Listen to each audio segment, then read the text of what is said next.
नमोकारम् ऋणवरवसहस्रवर्तमानः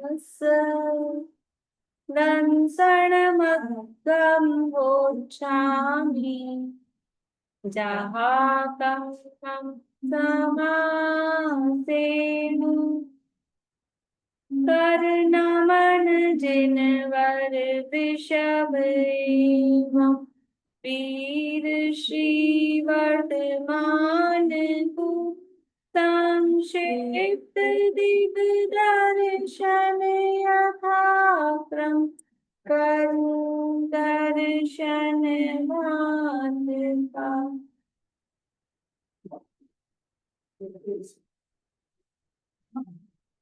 अष्टपाहुर जी नामक के ग्रंथ है भगवत आचार्य देव द्वारा रचित।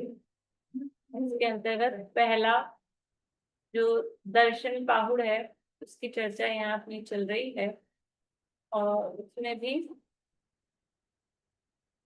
दूसरी ही गाथा में दर्शन का महत्व कहो और का स्वरूप वो यहाँ बता रहे हैं।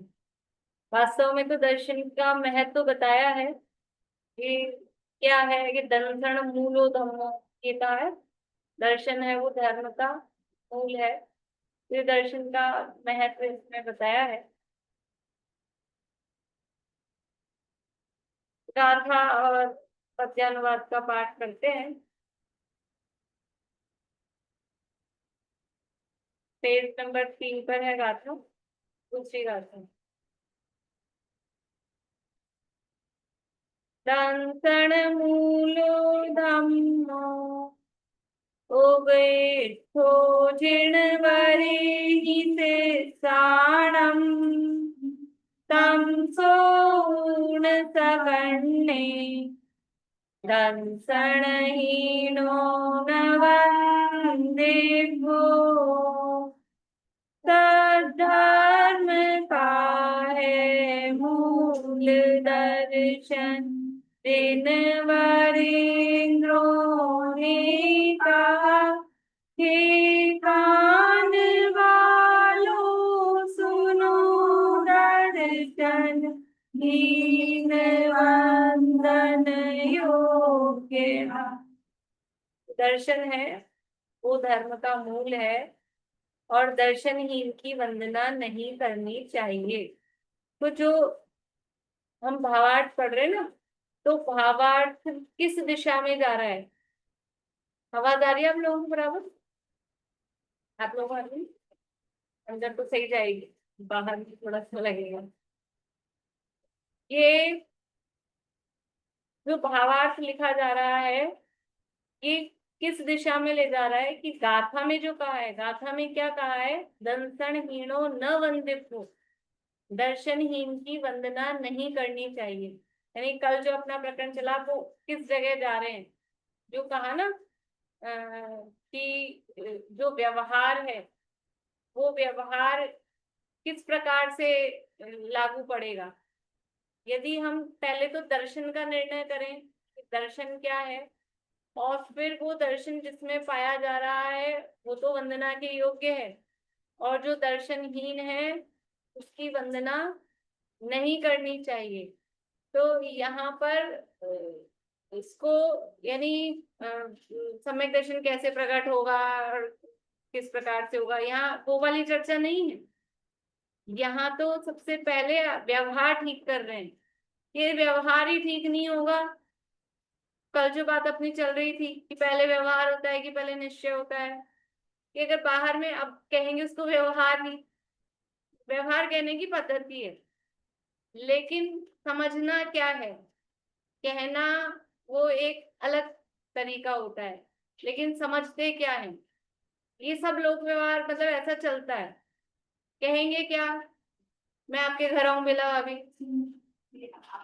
अब ये तो अपन यहीं रहते हैं आसपास, आप कहीं बाहर रहते हो, इन बाहर वालों के किसी के घर चली जाऊं, रेणु जी के घर, और फिर क्या बोलेंगे आप तो बिल्कुल आराम से रहना, आप ही का घर है, बोलेंगे कि नहीं बोलेंगे रेणु जी? आपके घर आ जाऊं तो बोलेंगे आप ही का घर, लेकिन ये भी जानती हैं कि इनका घर नहीं है, और मैं भी जानती हूँ कि मेरा घर नहीं है। कहना वो व्यवहार में चलेगा, लेकिन मानते क्या है हम? मानते हैं सब अपना, जो वास्तविकता है। ऐसे ही उसको, ये जो पहले जो कार्यक्रम हो रहा है सम्यक से पहले, उसको व्यवहार से धर्म कह रहे हैं, लेकिन वास्तव में वो धर्म है ही नहीं। धर्म तो है ही नहीं, व्यवहार से कह रहे हैं, और वो सच्चा व्यवहार भी नहीं है। सच्चा व्यवहार नाम भी कब प्राप्त होता है? कि जब निश्चय होता है, तब उसके साथ वो व्यवहार नाम प्राप्त करता है असली में। तो यहाँ मतलब ये जो भी व्यवहार जो चल रहा है, यानी पहले व्यवहार अगर हमारा ठीक नहीं होगा, पूर्व भूमिका ही ठीक नहीं होगी, भूमि ही ठीक नहीं है, तो बीज कैसे उसमें फलीभूत होगा? इसलिए पहले ये कह रहे दर्शनहीन की वंदना नहीं करनी चाहिए, कि पहले आप कहाँ कहाँ इधर उधर भटक रहे हो, कहाँ कहाँ जा रहे हो। अच्छा, बहुत सारे लोग ऐसे होंगे अपने में से भी कि यदि ये सत्य धर्म सत्य का श्रद्धान अपने को नहीं था, उससे पहले सब जगह जाते थे कि नहीं जाते थे? इधर उधर कहीं भी वैसे ही जाते थे। और कोई प्रसंग आ जाए, कोई बीमारी शिमारी ऐसी कोई अवस्था आ जाए, उसमें तो अभी भी भरोसा नहीं है किसी। ऐसा नहीं होना चाहिए, कुछ भी हो जाए, लेकिन नहीं रागियों की शरण में है जाना, बस एक वीतरागी को है सर झुकाना।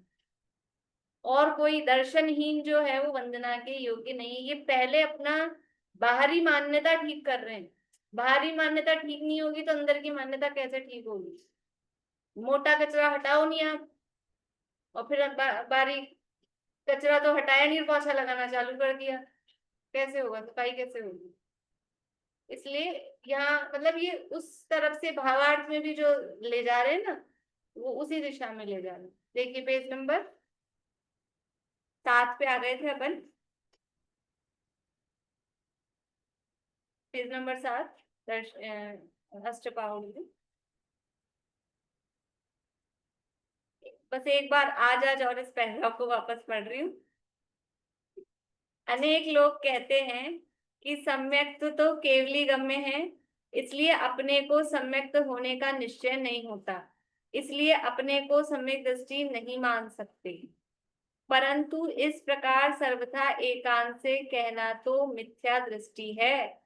ऐसा कहने से व्यवहार का लोप होगा, सर्व मुनि श्रावकों की प्रवृत्ति मिथ्यात्व रूप सिद्ध होगी, और सब अपने को मिथ्या दृष्टि मानेंगे तो व्यवहार कहाँ रहेगा?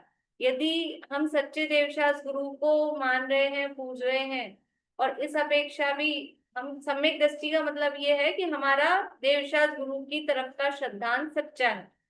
यदि हम इस तरह रूप से भी अपने को सम्यक दृष्टि का, ये समझना हमारे माइंड में वो सम्यक दृष्टि वही बना रहता है ना, चतुर्भुवन स्थानवर्ती। हाँ, तो अभी यहाँ सम्यक दृष्टि मतलब हमारी श्रद्धा देवगुरु धर्म के प्रति जो हमारी श्रद्धा है वो सम्यक है, यानी सच्ची है, वो दृष्टि यानी श्रद्धा। तो यदि हम ये भी नहीं मानेंगे तो फिर हम, अगर इनको मानते पूछते हुए भी हम अपने आप को मिथ्या दृष्टि मान रहे हैं, अपने आप को भी, तो फिर इनको मानना पूछना भी ये हमको यानी कार्यकारी कैसे लगेगा? यहाँ श्रद्धा हमारी पक्की कहाँ होगी? क्योंकि उधर भी जाओ तो भी मिथ्या दृष्टि, और इधर भी आओ तो भी मिथ्या दृष्टि। तो हमारी श्रद्धा और गहरी जो होनी चाहिए वो नहीं हो पाएगी। ये यहाँ पे एकांत से कहना कि मिथ्या दृष्टि है, तो इसकी जगह ये भी होगा कि एकांत से कहना कि मिथ्या है। हाँ हाँ, ये देखिए बहुत अच्छा प्रश्न है इनका। ये जो दूसरी लाइन से चालू हो रहा है, परंतु इस प्रकार सर्वथा एकांत से कहना तो मिथ्या दृष्टि है, ये जो दिया है ना, मिला सबको? इस जो पैराग्राफ अपन ने पढ़ा, तो दूसरी लाइन की लास्ट शब्द, परंतु इस प्रकार सर्वथा एकांत से कहना तो मिथ्या दृष्टि है, सर्वथा ऐसा कहने से व्यवहार का लोप होगा। तो ये यहाँ ऐसा कह रहे हैं कि मिथ्या दृष्टि है, इसकी जगह ऐसा होना चाहिए मिथ्या तो है ना? तो यही पद्धति टोडोमल्टी साहब की है। और इसको मैं दोबारा से पढ़ती हूँ दूसरी तरह से, फिर समझ आ जाएगा। परंतु इस प्रकार सर्वथा एकांत से कहना, इस प्रकार सर्वथा से एकांत से कहना, ऐसी दृष्टि मिथ्या है। अब समझ में आ गया? दृष्टि यानी श्रद्धा, वो मिथ्या दृष्टि है, यानी वो श्रद्धा, हमको मिथ्या दृष्टि व्यक्ति दिख रहा है, व्यक्ति नहीं है। यहाँ दृष्टि यानी वो श्रद्धा मिथ्या है, वो श्रद्धा झूठी है। मोक्ष और प्रकाशक में तो यही शब्द यूज में लिया है, मिथ्या दृष्टि। तो वो दृष्टि मिथ्या है, ऐसा लगाना। तो एकांत से ऐसा माने कि अपने को हम सम्यक दृष्टि नहीं मान सकते, तो ये ऐसा एकांत नहीं है, व्यवहार से उसमें कहा भी जाता है और व्यवहार से माना भी जाता है।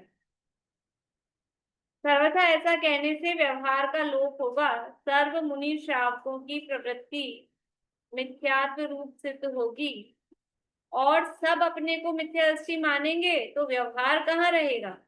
इसलिए परीक्षा होने के पश्चात ऐसा श्रद्धान नहीं रखना चाहिए कि मैं मिथ्या दृष्टि ही हूँ। अब यहाँ क्लियर कर रहे हैं, इसलिए आगे मिथ्या दृष्टि तो अन्यवती को कहते हैं, वह उसी के समान स्वयं भी होगा, इसलिए सर्वथा एकांत पक्ष का ग्रहण नहीं करना चाहिए। तथा तत्वार्थ श्रद्धांतो बाह्य चिन्ह है। ये जो तत्वार्थ श्रद्धान है, ये भी बाहरी चिन्ह है, श्रद्धा को पहचानने के लिए उसका बाहरी चिन्ह। जीव अजीव आश्रव बंध संवर निर्जा मोक्ष ऐसे 7 तत्वार्थ हैं। उनमें पुण्य और पाप को जोड़ देने से 9 पदार्थ होते हैं।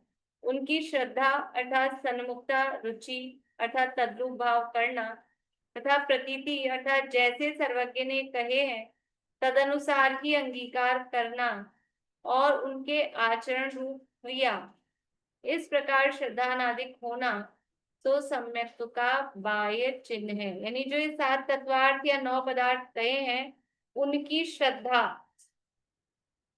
उनकी श्रद्धा यानी सन्मुखता कह रहे, उनकी श्रद्धा अर्थात सन्मुखता मतलब ये 7 तत्वार्थ के सन्मुख होना। तत्वार्थ कहीं रखें कि उनके सन्मुख हो, आप जैसे ये तत्वार्थ है हम इनके सन्मुख हो रहे हैं, उनके सन्मुख होना का मतलब क्या है कि वो तत्वार्थों का विचार करना, उनके स्वरूप के बारे में विचार करना, वो उनकी सन्मुखता। और उसकी रुचि अर्थात तद्रूप भाव करना। उस रूप भाव क्या होंगे कि इनमें है उपादेय रूप, ये क्या, मैं क्या हूँ, पर क्या है, सुख दुख के कारण क्या है, ये इनका विचार करना, तो वो उसमें तद्रूप भाव करना। तथा प्रतीति फिर उसमें विश्वास करना।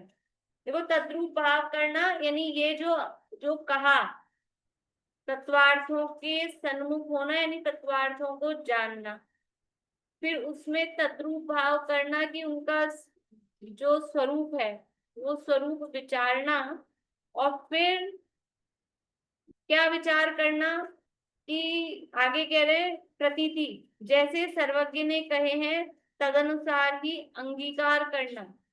क्या कहा है, आश्रव दुखकार घनेरे, मैं हूं जीव द्रव्य, ये कहा है, ये शरीर अजीब है, ये आश्रव दुख रूप है, तो ये उस रूप उसको ग्रहण करना कि ये हमको लगते हैं कि नहीं लगते हैं, ये मैं जीव हूं, ये मैं शरीर नहीं हूं, ऐसा विचार करना।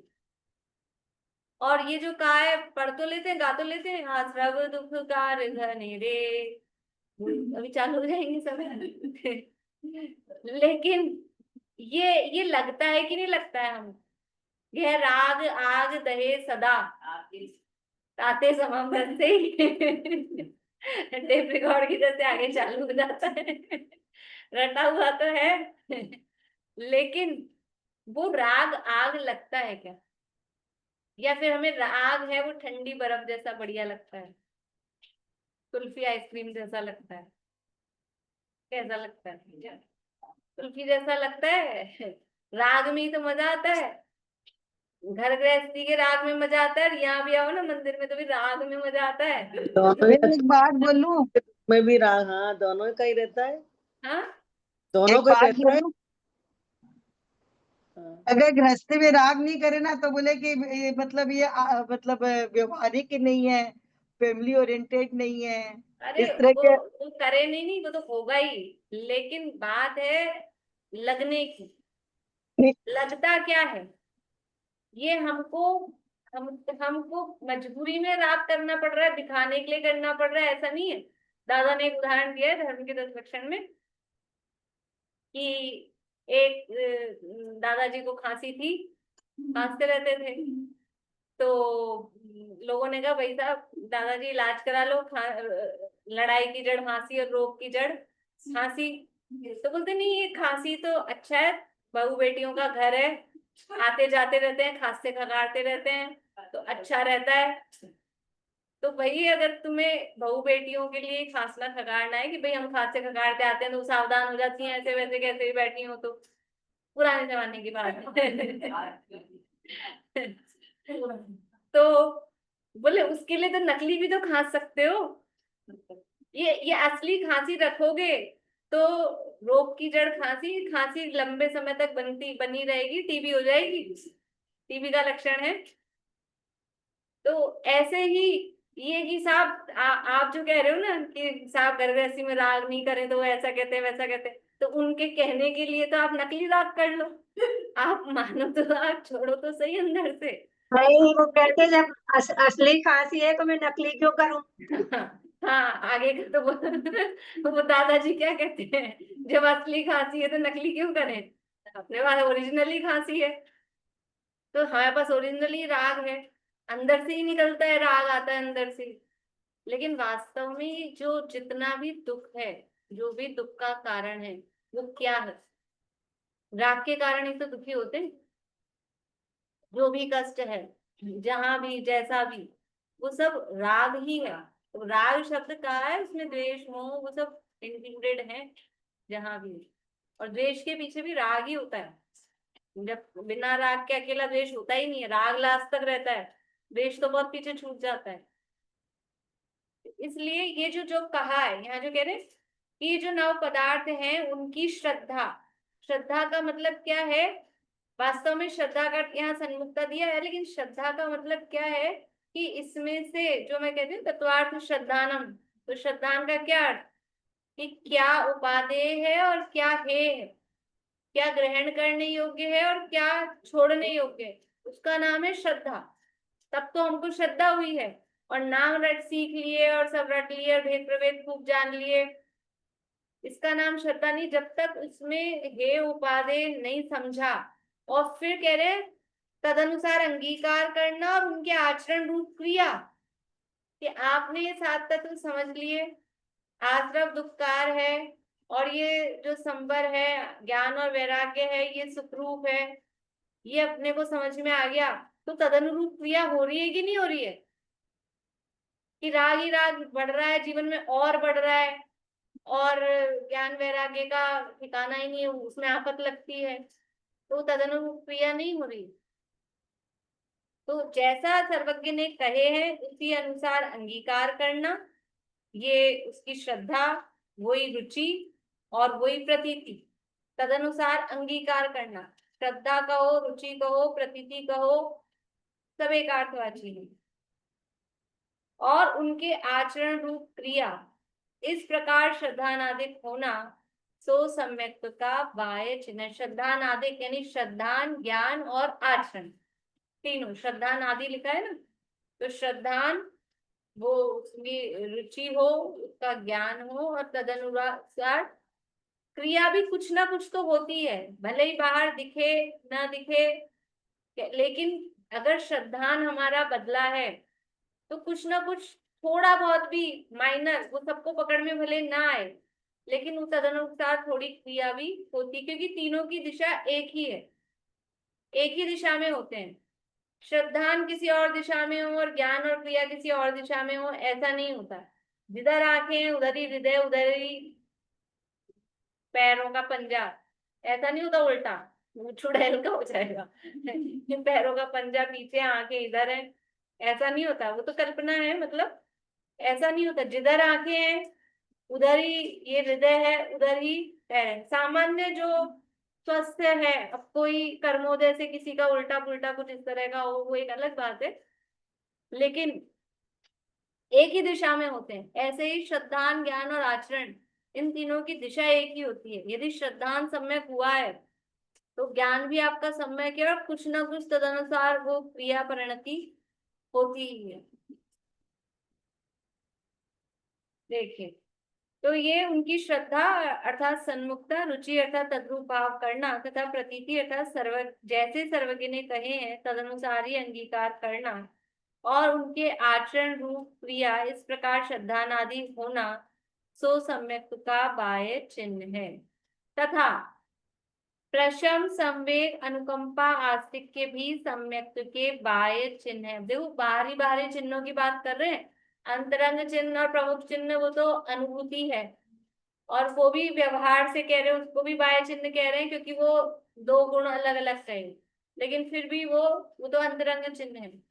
तत्वार्थ श्रद्धान है, वो सम्यक का बाहरी चिन्ह है, तो वो भी हमको थोड़ा इंटरनल लगता है, वो भी थोड़ा गहरा लगता है, तो और बाहरी चिन्ह बता रहे हैं, यानी बाहरी चिन्ह के ही लेवल बता रहे हैं।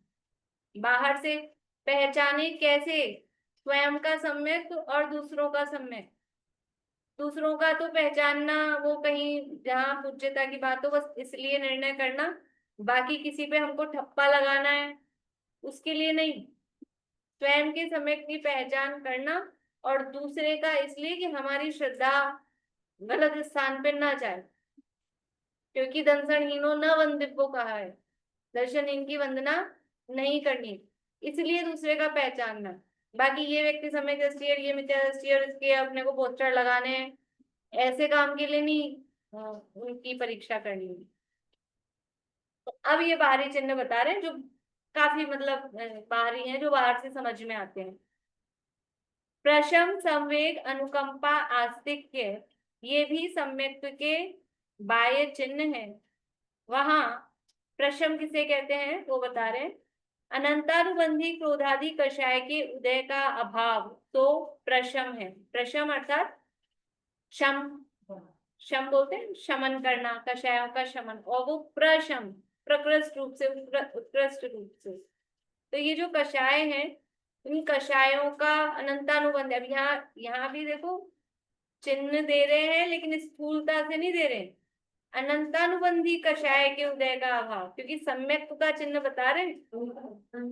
ये भी वैसे अंतरंग है, हमें ये नहीं समझ में आएगा अब इसके अनंतानुबंधी का अभाव है कि अप्रत्यय ज्ञान का अभाव है, पर उसमें भी कुछ चीजें मतलब ऐसी समझ में आ जाए, तीव्र कर मतलब इतनी ऐसी हो वो अनंतानुबंधी जैसी, मतलब लंबी जिसके चलती रहती है, तो वो थोड़ा समझ में आ सकता है। लेकिन सामान्य रूप से भी कहें तो ये जो क्रोधादि कषायों की मंदता का परिणाम वो प्रशम कहलाता है। कषायों की मंदता वर्ड अपन बोल रहे हैं, या तो अभाव ही लिया है अनंतानुबंधी आदि का, वो प्रशम कहलाता है। उसके बाह्य चिन्ह जैसे कि देखो, सर्वथा एकांत तत्वार्थ का कथन करने वाले अन्य मतों का श्रद्धान, बाह्य वेश में सत्यार्थ पने का अभिमान करना, पर्यायों में एकांत के कारण आत्म बुद्धि से अभिमान तथा प्रीति करना, वह अनंतानुबंधी का कार्य है। अनंतानुबंधी के भी कार्य है। एक अपने भाव दीपिका नाम का ग्रंथ है, वहां पे उसमें काफी ऐसे लक्षण दिए, दीपचंद जी का अस्पताल का है, तो उसमें ये अनंतानुबंधी आदि के लेशाओं के आधार पे भी अलग अलग उसमें दिए हैं। यद्यपि उसकी आगे की चीजें बहुत प्रामाणिक नहीं मानी जाती हैं, उसमें जो कर्णानुयोग के जो प्रकरण दिए हैं उसमें वो प्रामाणिक बहुत नहीं है, लेकिन ऐसे ये चिन्ह वगैरह उसमें दिए। तो क्या क्या कह रहे हैं, प्रशम के लिए बाह्य चिन्ह, मतलब जो परिभाषा दे रहे ना अनंतानुबंधी का अभाव, तो अनंतानुबंधी कैसे पकड़ में आए कि इनके अनंतानुबंधी है और इनके नहीं है, कैसे पकड़ में आए, उसके लिए बाह्य चिन्ह दे रहे हैं। सर्वथा एकांत तत्वार्थ का कथन करने वाले अन्य मतों का श्रद्धा में साफ साफ दिख जाता है कि जो एकांतवादी हैं और ऐसे मतों का जिनको श्रद्धान है, समझ लो बौद्ध है कि ये हाँ अन्य मत जो भी है वैष्णव इत्यादि, वो सब एकांतवादी हैं। जिन धर्म को छोड़ के सब एकांतवादी हैं, अनेकांत केवल ये जिन धर्म में ही है। जैनी त्यागवाद पद्धति, जैनों में ही मतलब ये विशेषता है जो, और जैसे प्रमाण है ना, प्रमाण, प्रमाण सब धर्म दर्शनों में माना जाता है। जितने भी भारतीय दर्शन होते हैं षड दर्शन कहे जाते हैं। कोई 2 प्रमाण मानता है, कोई 5 प्रमाण मानता है, कोई 6 मानता है, वो अलग बात है, प्रमाण की संख्या में मतभेद है, लेकिन प्रमाण सब मानते हैं। लेकिन नए नए है वो केवल और केवल जैन दर्शन में माना है, और नए का नाम ही तो अनेकांत है। नए पद्धति किसी अपेक्षा से ऐसा है, किसी अपेक्षा से ऐसे, नया नहीं अपेक्षा, उसी का नाम अनेकांत है, उसी का कथन करना वो स्याद्वाद है।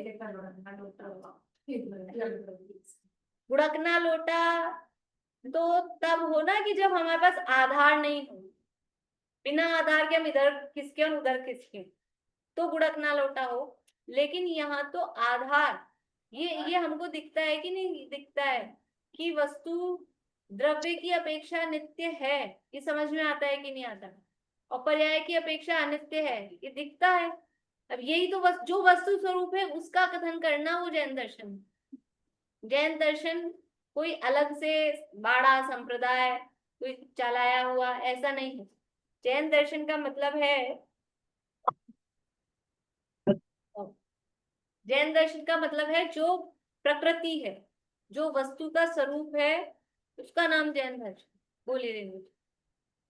तो मैम प्रमाण को एकांत रूप थोड़ी माना जाता है। प्रमाण तो मतलब पूरे वस्तु का कथन कर रहा है, तो मतलब एक तरफा कथन थोड़ी कर रहा है वो वो। प्रमाण की, हाँ, प्रमाण की ये कि संपूर्ण वस्तु को ग्रहण करने वाला वो प्रमाण है। और दूसरा अर्थ प्रमाण का वो भी किया जाता है, सम्यक ज्ञानम प्रमाणम, ये अर्थ भी किया जाता है। और एक प्रमाण का अर्थ किया जाता है जिससे अपन बोलते हैं ना प्रूफ वाले अर्थ में, प्रमाण। हाँ, तो बौद्ध है वो अकेले प्रत्यक्ष को प्रमाण मानते हैं, कोई है वो प्रत्यक्ष अनुमान को प्रमाण मानते हैं, कोई अर्थापत्ति, मतलब वो अलग अलग शब्द हैं, अपने लोगों को ज्यादा अभी नॉलेज भी नहीं है उन चीजों की, लेकिन ऐसे करके अलग अलग वो उनके चलते हैं ऐसा। नहीं, लेकिन मेरे मैं ये मतलब पूछना चाह रही हूँ कि प्रमाण जो शब्द है उसको एकांत रूप से कथन किया वो बोल जाएगा रही हूँ, क्या? प्रमाण शब्द जैसे प्रूफ के अर्थ में भी यूज होता है ना, ये प्रमाण ऐसा। और वो प्रमाण का वास्तव में प्रमाण का अर्थ ज्ञान है। तो उस रूप में वो प्रमाण प्रत्यक्ष को प्रमाण मानते हैं बौद्ध। इससे क्या अर्थ समझ में आ रहा है आपको कि जो दिख रहा है वो प्रमाण है, यानी वो वही सही है, वही प्रूफ रहेगा ऐसा। तो प्रूफ वाले अर्थ में लेते हैं। कोई अनुमान को भी मानते हैं, कोई आगे अर्थापत्ति है और भी है, मैं भी भूल रही हूँ अभी ऐसा। तो पहला क्या चिन्ह दिया कि जो सर्वथा एकांत का कथन करते हैं, ऐसे मतों का जिनको श्रद्धान है वो समझ में आ जाता है। देखो ये श्रद्धान, हमें किसी की मान्यता क्या है कैसे दिखेगा कि उसकी वाणी से, उसके आचरण से, कथन से पता लगता है ना। कथन में आता है किससे बातचीत करो तो कथन से उसकी मान्यता पता लग जाती है, इनकी क्या मान्यता है। तो वाणी से पता लगता है, उसके क्रियाकलापों से पता लगता है वो कहाँ दिख रहा है, उसकी बॉडी कहाँ प्रेजेंस, बिरला मंदिर घूमने गया है कि अंदर जाके वो प्रसाद वसाद चढ़ के आया है, तो वो दिख जाता है ना। तो वो उसके वचन से, काय की क्रिया से वो मान्यता दिख जाती है। तो ऐसा अगर श्रद्धान है। आगे बाह्य वेश में सत्यार्थ पने का अभिमान करना, और दूसरी क्या है कि बाहरी बस वेश धारण किया और ये हमारा सच्चा है, तो ये भी अनंतानुबंधी का लक्षण है। या आपने खाली वेश धारण कर लिया, कोई व्रत ले लिए, कोई प्रतिमा ले ली, कोई बाहर में मुनि लिंग धारण कर लिया, ये और भी कुछ भी, और यही है बस, इतना ही धर्म है, यही है, उसको सच्चा मान ले। तीसरा कह रहे पर्यायों में एकांत के कारण आत्मबुद्धि से अभिमान तथा प्रीति करना। पर्यायों में, अभी एकांत के कारण छोड़ दो, पर्यायों में आत्मबुद्धि से अभिमान तथा प्रीति करना, ये भी मान्यता समझ में आती है। पर्यायों में अपने आप को मनुष्य की, स्त्री की, ज्ञानी की, मूर्ख, जो भी है, मैं सुखी दुखी, मैं रंग राग, ये ऐसा, ये पर्यायों में अपने आप को धनी मानना, वो उसमें उसमें अभिमान। देखो, धन के संयोग से जीव को लोक व्यवहार में धनी कहते हैं, लेकिन उस धन का अभिमान उस पर्याय रूप या किसी पद पे है, तो उसका अभिमान एक, किसी पद पे है उसकी कोई गरिमा है, वो एक अलग चीज है, लेकिन वो एक अलग समझ में आता है। जैसे अपन लोक व्यवहार में भी ये तो घमंडी है, ये तो प्राउडी है, ऐसा दिखता है, अपन पहचान जाते हैं। तो यदि उन पर्यायों के आधार पर उसको ये अभिमान और उन पर्यायों में प्रीति है, यही मैं हूँ, यही अच्छी है, तो पर्याय बदले क्षण क्षण, पर्याय क्षण क्षण बदलती है, लेकिन ये पर्यायों में ही एकत्र करके रखा है। और उसमें दिया प्रवचन सार में, पज्य मूढ़ा ही पर समया, जो पर्याय में मूढ़ है वो मिथ्या दृष्टि है। तो बाहर से दिख रहा है कि पर्यायों में ही अभी एकत्व ममत्व बुद्धि जमी हुई है, इसका मतलब ये मिथ्या दृष्टि है, अर्थात अनंतानुबंधी का अभाव नहीं हुआ है। अभी जो कहा एकांत के कारण, एकांत के कारण मतलब वही मान्यता जो है, अनेकांतवादी दृष्टि नहीं है, द्रव्य स्वभाव को पहचान ही नहीं रहा, पर्याय को ही मान रहा है, ये है एकांत। जो जो पर्याय दिख रही है, जितनी पर्याय दिख रही है उतना ही अपने को मानता है, पर्याय से रहित द्रव्य की खबर ही नहीं है। तो इस पर्याय में जो एकत्व बुद्धि है वो भी अनंतानुबंधी का चिन्ह है। देखिए फिर से उसके बाह्य चिन्ह, जैसे कि पहला, सर्वथा एकांत तत्वार्थ का कथन करने वाले अन्य मतों का सिद्धांत।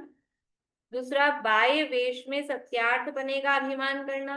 वास्तव में ये बाह्य वेश में सत्यार्थ बने का जो अभिमान कर रहा है, ये भी तो पर्याय में ही हो रहा है। बाह्य वेश क्या है? वो भी तो पर्याय तो है, मुनि की पर्याय की अवस्था, मुनि का वेश, कि श्रावक का वेश, गृहस्थ का वेश, जो भी है, तो बाह्य वेश में ही सत्यार्थ बनेगी। ऐसा नहीं हो जाता है अपने आप को, जैसे हम तो गृहस्थ हैं, तो कुछ भी करने की छूट, मतलब अपने आप को ये तो मुनि है तो ये तो बढ़िया सही आचरण करेंगे, हमारा तो है ही नहीं त्याग, हमारा तो कुछ त्याग ही नहीं, तो हम चाहे तो कुछ भी कर सकते हैं। तो ये भी क्या है, ये जो मान्यता है, ये भी मान्यता अपने को गृहस्थ मान रहा है ना, तू अपने को गृहस्थ मान रहा है कि तू अपने को मुनि मान रहा है, ये जो मान्यता है ये पर्याय में अपनापन है। ना मैं गृहस्थ हूँ, ना मैं मुनि हूँ, न विहोदी अपमत्तो न पमत्तो, जान बोध जो भाव, यानी अंदर से श्रद्धा क्या है उसकी, कि मैं तो ज्ञायक भाव हूँ, मैं अप्रमत्त भी नहीं और मैं प्रमत्त भी नहीं। तो अप्रमत्त कह के सातवें से ऊपर के सारे गुणस्थान, और प्रमत्त कह के पहले से छठे तक के सारे गुणस्थान, तो ये सब पर्याय हैं। इन पर्यायों में आत्मबुद्धि जिसकी नहीं है तो वो सम्यक दृष्टि है, और जिसकी पर्याय में आत्मबुद्धि है वो अभी मिथ्या दृष्टि है। तो बाह्य वेश में सत्यार्थपने का अभिमान करना और पर्यायों में एकांत के कारण आत्मबुद्धि से अभिमान तथा प्रीति करना, वह अनंतानुबंधी का कार्य है। वह जिसके न हो तथा किसी ने अपना बुरा किया तो उसका घात करना आदि मिथ्या दृष्टि की भांति विकार बुद्धि अपने को उत्पन्न न हो। देखो आप और क्या लक्षण कह रहे, किसी ने अपना बुरा किया, अब मैं बदला लेके छोड़ूंगा, मैं उसका घात करूंगा, तो ये जो कषाय का परिणाम है। किसी ने अपना बुरा किया तो सम्यक दृष्टि क्या विचार करता है, कि कर्मोदय का विचार करता है, यही विपाक विचय, मतलब इस तरह का विचार करता है। लेकिन किसी ने अपना बुरा किया, अब ईंट का जवाब पत्थर से, यहाँ तो कह रहे हैं गोली का जवाब गाली से भी नहीं। और दुनिया में मिथ्या दृष्टि को क्या समझ में आता है, ईंट का जवाब पत्थर से, गाली का जवाब गोली से ऐसा। तो किसी ने अपना बुरा किया तो उसका घात करना आदि जो मिथ्या दृष्टि की भांति ऐसी विकार बुद्धि अपने को उत्पन्न न हुई, तो प्रशम के लक्षण में कह रहे हैं ना, तो ऐसी अगर बुद्धि जिसको उत्पन्न नहीं हो रही है, तथा वह ऐसा विचार करे कि मैंने अपने परिणामों से जो कर्म बांधे थे वे ही बुरा करने वाले हैं, अन्य तो निमित्त मात्र हैं। यानी परद्रव्यों का दोष न देखें, क्रोध अग्नि में नहीं जले, नहीं चाहे अनुरूप प्रवर्तन, भेद ज्ञान ध्रुव दृष्टि धनी। यानी ये परद्रव्यों का दोष देखना ही मिथ्यात्व का लक्षण है, और परद्रव्यों का दोष नहीं दिखाई देता है। ये अपने अपने ही परिणामों से जो कर्म बांधे थे। देखो सीता के, अंजना के, ये जीवन की घटनाएं देख के वो सम्यक दृष्टि हो गई उस समय। कैसे पता लगता है कि अंजना ने पवनंजय पे दोष नहीं लगाया, सीता ने रामचंद्र जी पे दोष नहीं लगाया, कैसे आदमी है, बिल्कुल बुद्धि को क्या ताक में रख दिया, बातों में आ रहे हैं, ऐसा वैसा कुछ भी, मैं चलती हूँ केस करूंगी। अब केस किससे करेंगी, न्यायालय तो वही था ना वहां पे रामचंद्र जी का दरबार, तो केस तो कहाँ से करें। लेकिन ऐसा विचार नहीं आया, अपने ही कर्मोदय का विचार। यद्यपि ऐसा नहीं था, अपन बातें तो ऐसी कर रहे हैं, वो दुखी नहीं हुए होंगे, आंसू नहीं आए होंगे, ऐसा कुछ नहीं है। जैसा नॉर्मल आदमी होता है, दुख भी हुआ होगा, रोई भी होंगी, बेहोश हो गई, ऐसा आता है ना। वो मूर्छित हो गई सबसे पहले तो, फिर वो सेनापति ने सचेत किया, सुनते ही मूर्छित हो गई पहले तो, कि आपको छोड़ रहे हैं मन में। लेकिन फिर भी विचार, फिर तुरंत ही क्या विचार आया, ये अपने ही किए कर्मों का फल। ये है प्रश्न। तो ऐसा विचार करें कि मैंने अपने परिणामों से जो कर्म बांधे थे वे ही बुरा करने वाले हैं, अन्य तो निमित्त मात्र हैं। ऐसी बुद्धि अपने को उत्पन्न हो, ऐसे मंद कषाय है। ये कषाय की मंदता। जो कषाय की मंदता एक तो ली कि अन्य मत की तरफ ढलान नहीं है, वो कषाय की मंदता है। यदि अन्य मत में ढलान है, उधर जा रहे हैं, ये तीव्र कषाय है। समझ में आ रहा है? हम तीव्र कषाय किसे कहते हैं, बहुत जोर जोर से गुस्सा कर रहा है, मार रहा है, पीट रहा है। एक तो हमारी डिक्शनरी में कषाय इज इक्वल्स टू क्रोध, अकेला। लेकिन यदि ग्रहित मिथ्यात्व की तरफ रुझान है तो ये तीव्र कषाय है, अनंतानुबंधी तीव्र कषाय है। ये क्रोध मान माया लोभ में हम डिवीजन करते हैं ना कि क्रोध तो तीव्र कषाय है, ऐसा है नहीं, अनंतानुबंधी तीव्र कषाय। तो एक तो उधर से लिया, और दूसरा ये इस तरह से कि दूसरे पे पर पदार्थों पर क्रोधादि कषाय उत्पन्न नहीं हो रही, ऐसे मंद कषाय हैं। तथा अनंतानुबंधी के बिना अन्य चारित्र मोह की प्रकृतियों के उदय से आरंभादि क्रिया में हिंसादि होते हैं, उनको भी भला नहीं जानता, इसलिए उसे प्रशम का अभाव नहीं कहते। यानी जो बाहर में क्रिया तो हो रही, बाकी तीन कषाय चौकड़ी है, तो तीन कषाय चौकड़ी के अनुसार बाहर में क्रियाएं होती हैं। तीन कषाय चौकड़ी है, सम्यक दृष्टि है, गृहस्थ है, तो समझ लो घूमने फिरने का, भोजन आदि बनाने का, शादी ब्याह करने का, स्वयं वो भाव आता है। और विवाह आदि स्त्री सेवन करने का भाव आता है। स्त्री सेवन की क्रिया में हिंसा होती है, लेकिन वो होती है, वो तीन कषाय चौकड़ी के उदय का काम है, पर उसको भला नहीं जानता है, उसको भी छोड़ने योग्य अंदर से ये है कि ये कब छूटे, जो काम ये हम कर रहे हैं ये काम कब छूटे, तब तो है वो उसके प्रशम। और क्या हो गया चौथे गुणस्थान में, ये तो कर ही सकते हैं, इसमें क्या हो गया, किसी इंसान तो चल ही सकती है ऐसे सीना तान के, सीना अनेकों हो तो भी वो उसके तीन कषाय जन्य है। हाँ, वो अनेकों होना भी, और ये वो उसको अंदर से निरंतर ये चलता है, ये कब छूटे, ये काम मेरा कब छूटे। ऐसा जैसे मान लो अभी अपन ने पढ़ लिया सुन लिया, अब घर में सबकी परिस्थितियां अलग हैं, तो हम रात्रि भोजन नहीं करते, लेकिन किसी किसी की परिस्थिति ऐसी हो सकती है कि घर में कोई सदस्य करता हो, नहीं छोड़ता हो, बनाना पड़ता हो, देना पड़ता हो, तो अंदर से क्या चलता है भाव, ये बनाना और ये देना कब छूटे, चलता है कि नहीं चलता है।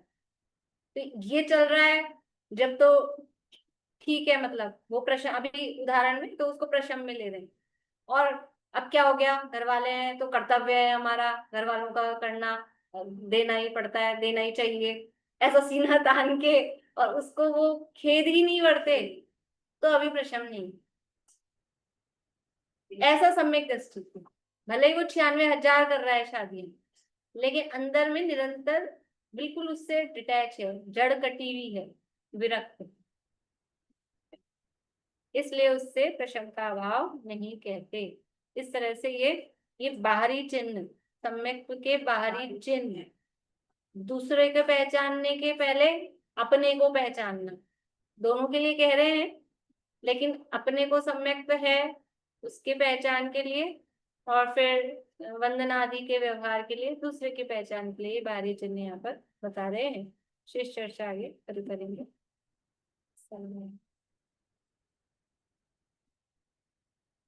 कल ये जो इसके संदर्भ में चर्चा चली थी ना, ये जो अपन जिनवाणी स्थिति बोलते हैं, तो एक तो ये दाऊद ने बताया कि यहाँ ये कर्तव्य नहीं है, कर्तृत्व ही है। ये भी हो सकता है कि कर्तृत्व ही हो, पर जैसे 2-3 किताबों में तो कर्तव्य भी छपा हुआ है, और अगर कर्तव्य भी लिखा है तो भी नीचे अधिकार दिया है ना, तो कर्तव्य के साथ अधिकार। वो प्रूफ रीडिंग में गलतियां हुई है, इसलिए वो जो एक बार छप जाती ना तो वो उसमें ही छपती रहती, फिर वैसा हो। हाँ हाँ, लेकिन मुझे पुरानी ऐसा लग रहा है कि अगर कर्तव्य भी हो, क्योंकि यहाँ अधिकार वर्ड दिया है ना, तो अधिकार के साथ मैचिंग में कर्तव्य, इन दोनों की जोड़ी होती है ना, अधिकार और कर्तव्य की। तो लेकिन अर्थ इसका वही कर्तृत्व वाला ही लगेगा। वो भी मैंने कल भी यही कहा था कि यहाँ यहाँ जो अर्थ है वो कर्तव्य, मतलब कर्तव्य हम कहते हैं करने योग्य, तो पर में नहीं कर्तव्य मुझको भासता कुछ भी, इसका अर्थ आप एक तो कर्तव्य वाला अर्थ कर रहे हैं, कर्तव्य यानी करने योग्य, शब्दार्थ उसका देखेंगे, तो पर में मुझे कुछ भी करने योग्य नहीं दिखता है, मैं क्या करूं, पर में क्या करूं, तो ऐसा पर में मुझे कुछ करने योग्य नहीं दिखता है। तो अधिकार भी दिखे नहीं, पर पे मेरा अधिकार क्या है, अपना अधिकार अपने पे ही है, इसलिए अधिकार भी दिखे नहीं, तो ये कर्तव्य से भी अगर ऐसा अर्थ लगाए तो बन जाएगा। और पर में नहीं कर्तृत्व मुझको भासता कुछ भी, तो भी अर्थ वही आएगा कि पर में कर्तृत्व, कि मैं पर में कुछ करूं, कर्तापना। तो यहाँ तो दोनों तरह से अर्थ वही लगता है, कर्तव्य कहो चाहे कर्तृत्व कहो, यहाँ इस छंद में तो। और कुछ विशेष हो तो दाऊ दाऊ सुन रहे हैं? तो बता देंगे। मतलब यहाँ पे तो दोनों अर्थ वही लागू पड़ रहे हैं। दाऊ बोलना चाह रहे हैं कुछ? ऐसा है कि मूल में तो कर्तृत्व ही है, छपा गलत है, पहली बात। दूसरी बात, जहां तक हम कर्तव्य को उस कर्तृत्व में डालते हैं, कल आप अर्थ कर रही थी, तो वो बराबर कर्तृत्व के अर्थ में करना पड़ रहा था अर्थ, क्योंकि पर में कुछ कर्तव्य तो नहीं है, लेकिन व्यवहार में कर्तव्य कर्तव्य भाषित होता है, और चूंकि छप गया है तो हम उसके अनुकूल उसका अर्थ निकाल रहे हैं।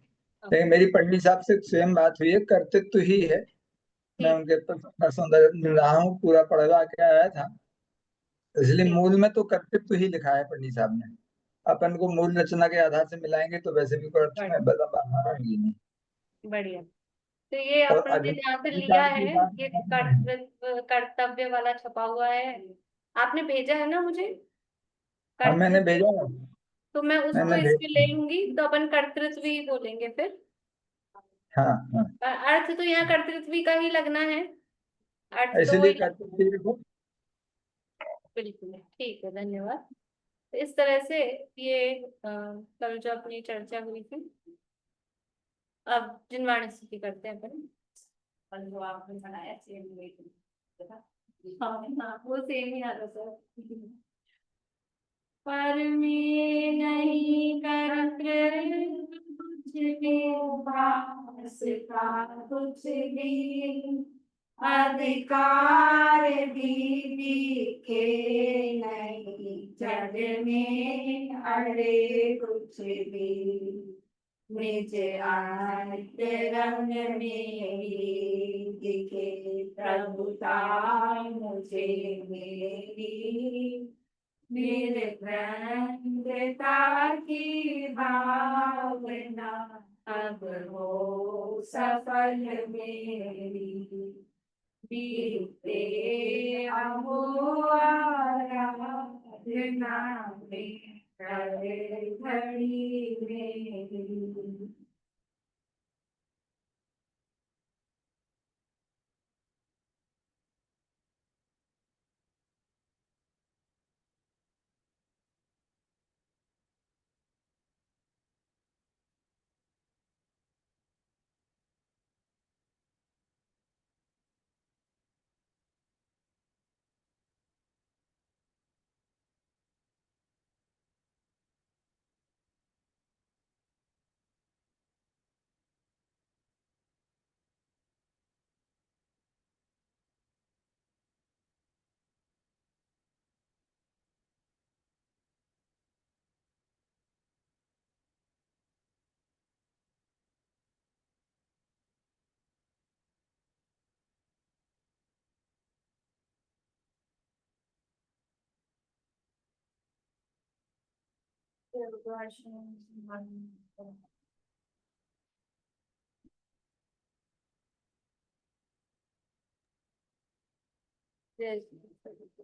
मैम